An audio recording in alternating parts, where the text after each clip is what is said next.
రంగారెడ్డి జిల్లా కేంద్రంలోని ఆర్&బి గెస్ట్ హౌస్లో పరిధిపేట గ్రామ అంబేద్కర్ బహుజన నాయకులు మీడియా సమావేశం నిర్వహించారు.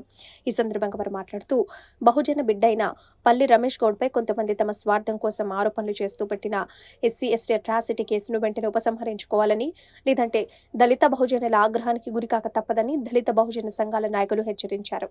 పాల్వంచ మండల కాంగ్రెస్ పార్టీ అధ్యక్షులు పల్లి రమేష్ గౌడ్ ప్రజాసేవకుడని, అతడు దళితులను అవమానించే వ్యక్తి కాదన్నారు.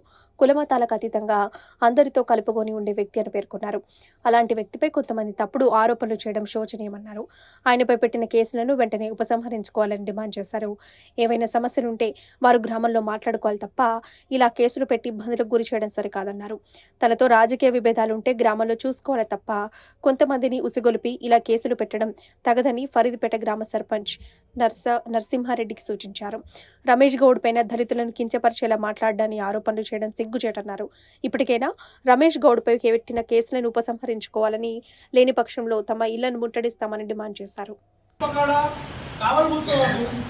ఆ కుప్పను మనం అందరం తినాలి, మనం తినాలి, మన వాళ్ళకి పంచాలని చాలా బాగా మాట్లాడాడు. అంతా మాట్లాడిన తర్వాత క్షమించండి అని కూడా అన్నాడు.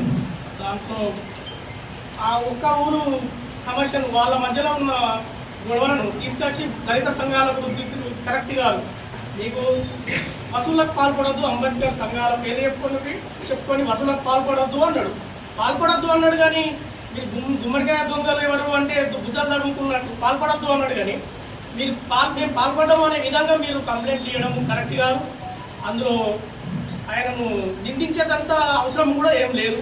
ఆయన మాట్లాడిన దాంట్లో ఏమాత్రం మిస్టేక్ లేదని సభాముఖంగా మేము ఇప్పుడే ఏఎస్పీ చైతన్య రెడ్డి గారిని కలవడం జరిగింది.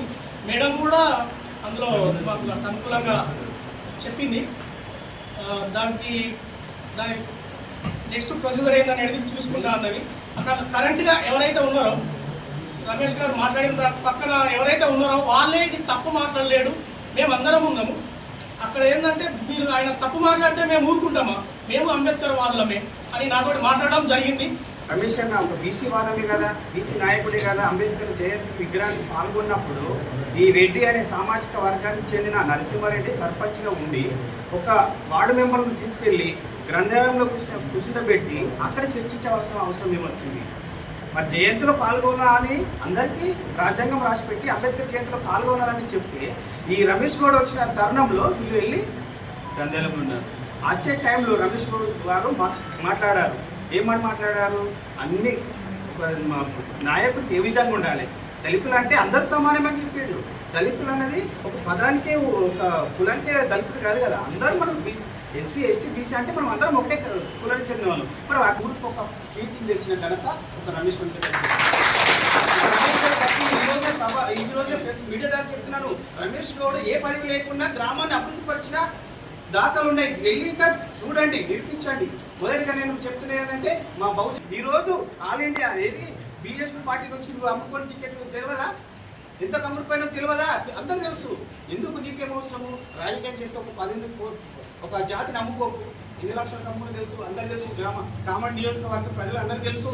నువ్వు ఎందుకు వెళ్తావు? కక్షతో ఎందుకు వెళ్తావు? నువ్వే ఉన్నావా దళితునివి? ఇదంతా కాదా దళితులు? నువ్వు ఆ రోజు అందరు ఉన్నారు. అంబేద్కర్ యువజన సంఘ నాయకుడు కూడా ఉన్నారు. డి రాజేంద్ర సహా 100 మంది నాయకులు ఉన్నారు. వాళ్ళు వచ్చి ఒక ఫిర్యాదు ఇవ్వలేరు. నువ్వెందుకు ఇచ్చారు? మీరు ఇద్దరు ఎందుకు ఇచ్చారు? మీరు వచ్చి కలెక్టర్ ప్రోగ్రామ్ దగ్గర మీరున్నారు, అక్కడ లైవ్ ఉన్న వాళ్ళు ఒక్కరు వచ్చి ఫిర్యాదు చేయలేరు. ఇదెక్కడి న్యాయం?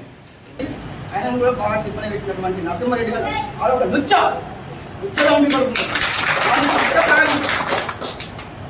చెప్పుల్లో మేము ఎసిలం చెప్పుల దండలు వేస్తామండి.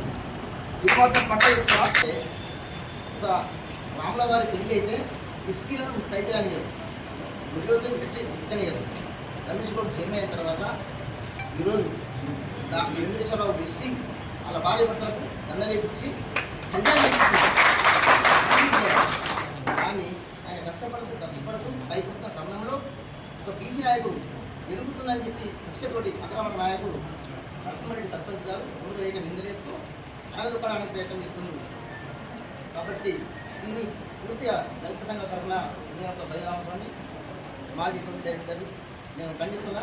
ఈ కుటుంబం మాకు ఎస్సీలలో ఉన్న అనుబంధం, మా కూడా మేము బీసీలము, అయినా కూడా మా తండ్రితో కూడిన అనుబంధం ఏంటంటే ఎస్సీలు. అంత మంచి నాయకుడిని రమేష్ గౌడ్ని ఒక ఎస్సీ అని ఫీలింగ్ పెట్టి ఖబర్దార్ మీరు ఇది చేస్తాం అది చేస్తామంటే ఎవరేం చేస్తున్నారు? ఇక్కడ కాదు, ఇచ్చుడు కాదు, ఊర్లో నిరూపించుకుందాం రండి, అందరం ఊర్లో కూర్చుందాం, మాట్లాడుకుందాం. వాళ్ళని ముక్కునాలే రాపిస్తాం. రమేష్ కూడా ఏ తప్పు చేసిండు రాపిస్తాం. లేదు మనమే తప్పు చేసినాం, మేమే రాస్తాం. కానీ ఎక్కడో ఉండి పని చేసి ప్రతి ఒక్కరికి ఒక కుటుంబంలో ఒక కొడుకుగా ఒక తండ్రిగా ఉన్న ఒక రమేష్ గౌడ్ అనే వ్యక్తిని మరి వారు దిగజారింది కాక మంది వాళ్ళెందుకు బయటకు తీసుకొస్తుంది? ఎంతో చక్కగా ఉండి ఊరును కాపాడు ఒక కోడి పిల్ల రెక్కల కింద బిడ్డను దాచుకున్నట్టు ఊరును దాచుకొని పనులు చేస్తుండ్రు, మండలం మొత్తాన్ని దాచుకుంటారు. అటువంటి ఒక మంచి వ్యక్తిని ఎందుకు బయట ఖరాబ్ చేస్తూ పేరు ఎంతమంది ఎన్ని పేర్లు ఎంత మంది ఖరాబ్ చేసినా రమేష్ గౌడ్ పేరు చిరస్థాయిగా నిలిచి ఉండే పేరు, అది తీసేసేది కాదు, పోయేది కాదు. ఎంతమంది ఎన్ని కుట్రలు చేసినా మాకు ఉన్న ఈ ఎస్సీ బిడ్డలతోటి మాకు ఉన్న సంబంధం ఇప్పటితో వచ్చింది కాదు. వాళ్ళు లేకుంటే మేము లేము. మాకు ఈ అంబేద్కర్ విగ్రహం దగ్గర మేము ఫస్ట్ నేను ఒక ఎంపీటీసీగా పనిచేసినప్పుడు ఎలక్షన్ ముందు కొబ్బరికాయ కొట్టేసి ఫస్ట్ గెలిచిన తర్వాత అదే అంబేద్కర్ గడ కొబ్బరికాయ కొట్టాను. ఎందుకు కొట్టినాం?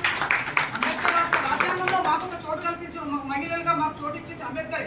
అంబేద్కర్ తీసుకొచ్చిన బిడ్డలు వీళ్ళందరం ఎక్కడికి వచ్చి వీళ్ళంతా ఇంత అనలేదు. ఆయన ఏమన్నాడు అంటే మనము కుప్పను మనము ఎత్తుకొని మనం నిలబడాలి అన్నాడు. కానీ ఒక కుప్ప దగ్గర ఒక గింజను మెత్తుకుని అడుక్కోవద్దని ఒక మాట అన్నాడు. అది విషయం నేను ఆ విషయాన్ని పట్టుకొని బిచ్చమెత్తుకుని ఇదెత్తుకున్నారు అని వాళ్ళు ఏదో భుజాలు తడుముకుంటూ ఇలాంటి వార్తలు అవాస్తవమైనటువంటి వార్తలు స్ప్రెడ్ చేసి యూట్యూబ్లలో వార్తలలో మీడియాలలో స్ప్రెడ్ చేసి ఆయనను అవమానకరంగా ఇలా చేయడం మేము బీసీ సంఘాల నుంచి దళిత సంఘాల నుంచి మేము కూడా